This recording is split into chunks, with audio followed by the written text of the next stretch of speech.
I am your friend, Dr. Charles Apoki. I want to share with you a deeper motivating factor that is responsible for the radical Islamist terrorism in Nigeria. It dates back to 1299 AD. Usman established the Ottoman Empire that lasted from 1299 AD to 1922. It started from a province in Turkey, Anatolia, and it gradually gained momentum and lasted for 600 years. Do you know what 600 years is? 600 years.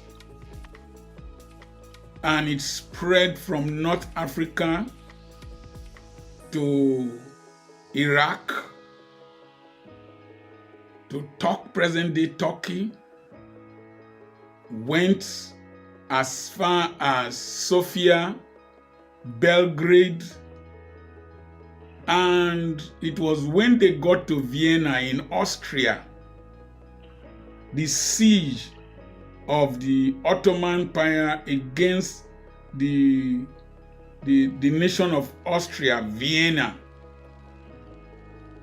They resisted them, and the Polish army came with reinforcement, and the Ottoman Empire, the Ottoman army, fled in disarray. They later made a mistake by supporting the Germans in the First World War and supported the other forces in the First World War. And the defeat of those forces by the Allied forces led to the partitioning of the Ottoman Empire. And that partitioning is responsible for some of the crises we still have, like the Turks, who were supposed to be a nation of their own, were partitioned into Syria, partitioned into Turkey, partitioned into Iran, partitioned to several countries. And since then, there has been agitation. So the Ottoman Empire was dominated by Islam, but they allowed Jews and other religious groups to have their own lifestyle within. But the Ottomans were very, very brutal.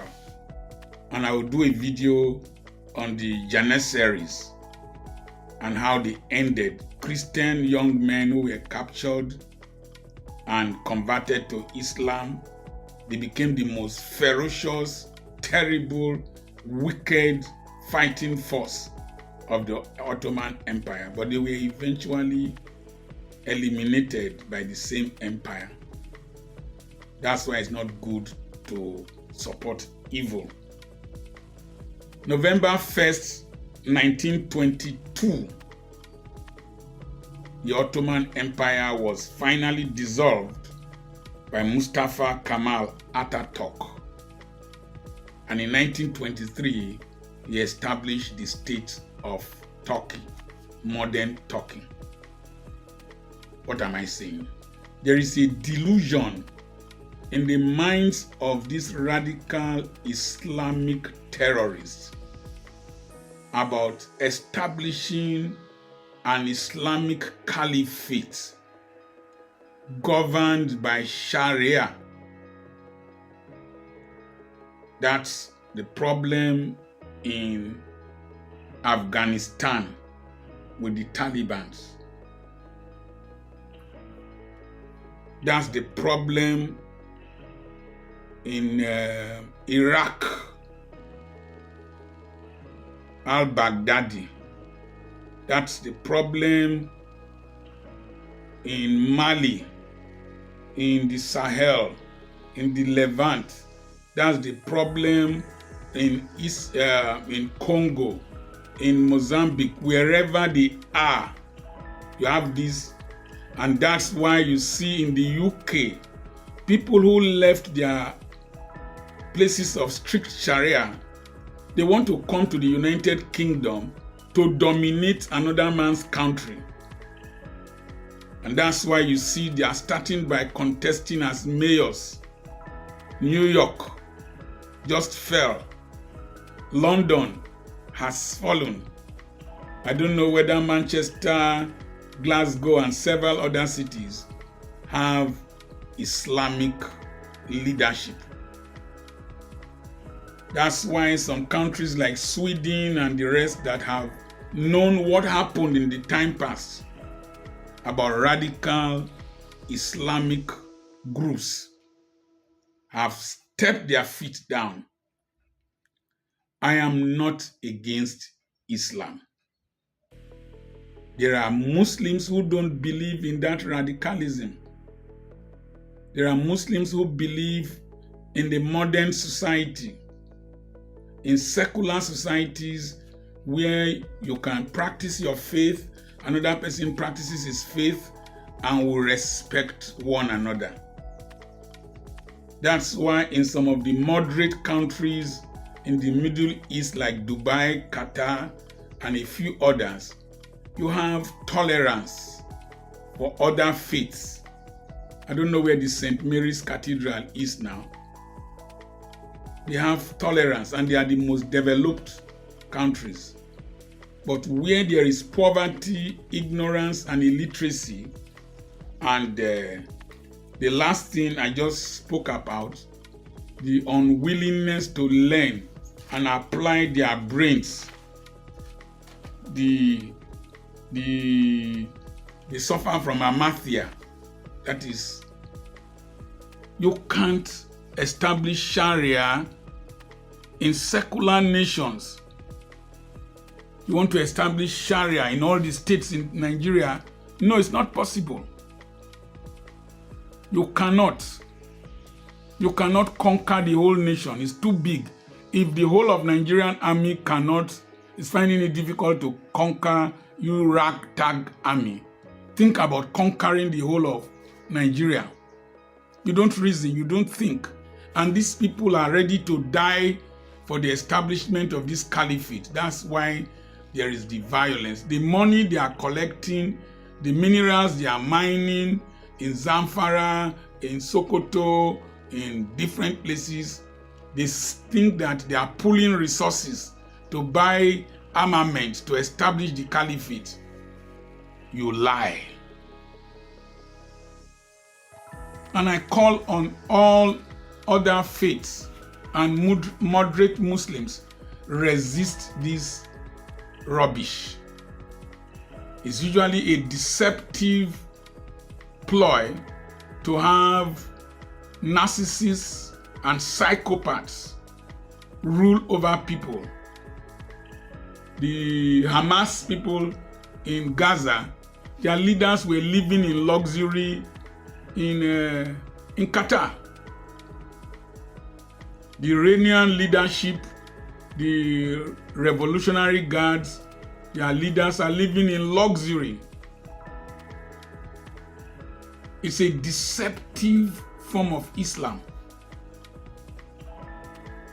They take a portion of the scriptures, their scriptures, and hold on to it, negate other ones that ameliorate them.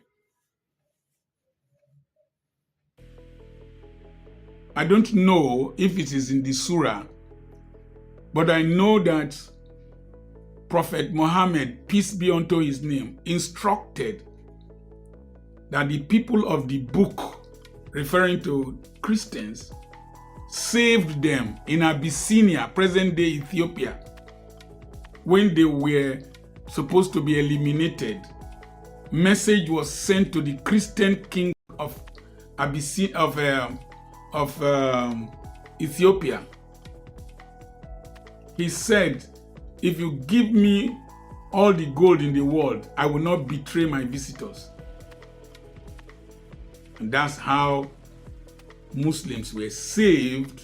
Muhammad's followers, Prophet Muhammad's followers, peace be unto his name, were saved in Ethiopia. And some of them are still there in places like Aksum, in different places like Lalibela in Ethiopia. But these radical Islamic terrorists will not read that. That is the motivating force. And he who loves freedom, who loves peaceful coexistence, who loves this nation and the secular state that we are in, and peace, must stand up and condemn these terrorists. Be you a Muslim or a Christian, it will blow no one any good. It's a vicious force. Remember the Taliban in Afghanistan. Remember ISIS. Remember Al-Qaeda. Remember Anwar Sadat. It's the same people that assassinated him. It's a terrible wind that we must stop. Those who have ears, let them hear. Those who have brains, let them listen. Don't suffer from amathia. Person dey vex, bro.